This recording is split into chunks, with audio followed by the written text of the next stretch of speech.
चोपडा तालुक्यात वाडकी परिसरात बेकायदेशीर वाळू उपसा व वाहतूक होत असल्याची तक्रार चोपडा तहसीलदार यांच्याकडे करून महिना उलटला, मात्र अद्याप महसूल विभागाकडून कोणतीही कारवाई होताना दिसून येत नाही।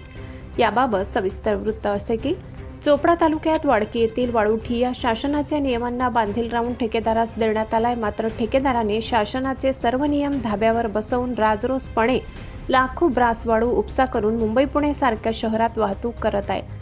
सूर्यास्तानंतर वाळू उपसा करणे बंदी असताना देखील वाळू माफिया बिनधास्तपणे रात्रीच्या सुमारास पोकल्यान जेसीबी सारख्या मशिनरीने लाखो ब्रास वाळू उपसा करून अवजड वाहनातून वाहतूक करत आहेत। हे सर्व सुरूच असताना देखील महसूल विभाग मात्र मूग गिळून गप्प का असा सवाल नागरिकांमधून विचारला जात आहे।